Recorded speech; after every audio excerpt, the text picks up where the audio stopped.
Hi friends, నేను మీ సాయి కుమార్ కొరకల. అయితే ఈరోజు ఈ సాయంత్రం పూట ఈ వీడియో చేయడానికి ప్రధాన కారణం ఏంటంటే, మన భద్రాద్రి కొత్తగూడెం జిల్లాలోని భద్రాచలం కావచ్చు, లేదంటే అశ్వాపురం దగ్గర కానీ, మనుగూరులో భారీ పరిశ్రమలు అనేటివి ఇప్పుడు కాదు ఎప్పటి నుంచో ఉన్నవి.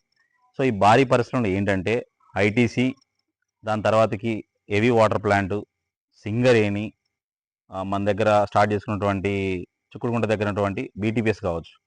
వీటి ద్వారా ఏదైతే మనకు భారతీయ కంపెనీల చట్టం ఉందో, సో దానిలో ఉన్నటువంటి అంశాలలో ప్రధానంగా చూసుకున్నట్టయితే మనకి ఈ CSR, corporate social responsibility funds అనేవి ఉంటవి. అంటే ఈ కంపెనీలు అయితే ఏవైతే ఉన్నాయో వాటి వ్యవహారాలు కొనసాగిస్తున్నందుకు గాను ఇక్కడ ఆ కంపెనీ ఉన్నటువంటి పరిధిలో ఉన్నటువంటి గ్రామాలలో జరిగే ఏదైనా నష్టం జరిగినా సరే అక్కడ ఉన్నటువంటి వాళ్ళ అన్నిటికి కూడా సరిచేయడం కోసం అనేది ఈ కంపెనీలు సామాజిక బాధ్యతతోటి, సామాజిక స్పృహతోటి వాటికి నిధులు అనేది కేటాయించడం జరుగుతుంది అనమాట. సో దానిలో భాగంగానే సిఎస్ఆర్ ఫండ్స్ అనేది ఇస్తారు.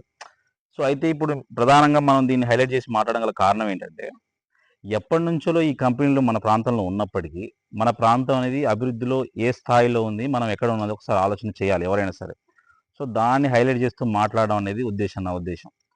సో ఈ రోజు కూడా గత కొద్ది రోజుల నుంచి వెళ్ళి సోషల్ మీడియాలో వైరల్ అవుతున్నటువంటి మన మనుగురు నుంచి ఏటూరు నాగారం వెళ్ళేటువంటి రోడ్లు ఏవైతే ఉన్నదో, సో దానిలో భాగంగా సిఎస్ఆర్ ఫండ్స్ని మన బీటీపీఎస్ సిఇఓ గారు బిచ్చన్న గారు 2.5 కోట్లు కూడా ఇంతకుముందే ఇచ్చినట్టు మనకు వాట్సాప్ గ్రూప్లో రావడం జరిగింది ఫొటోస్ ద్వారా.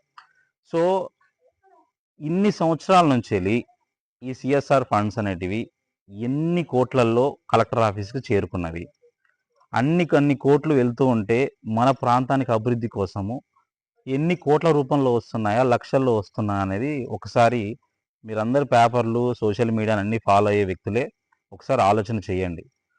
వెళ్ళడం ఏమో కోట్లల్లో వెళ్తాయి, మన ప్రాంతానికి అభివృద్ధికి రావడం వల్ల ఏమో లక్షల్లో వస్తాయి.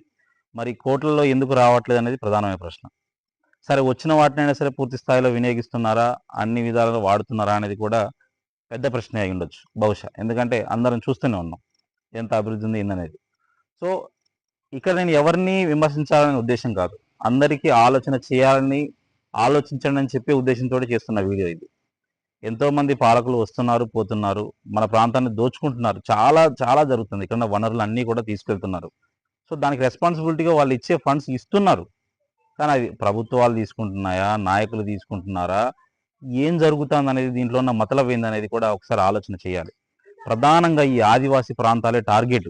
ఇక్కడ ఉన్నటువంటి వనరులను తీసుకెళ్ళడమే టార్గెట్ జరుగుతుంది. ఎప్పుడైనా అంతే ఉంది పరిస్థితి. సో ఆలోచించండి దయచేసి. ఇదొకటి. ఇంకో విషయం ఏంటంటే, ఇప్పుడు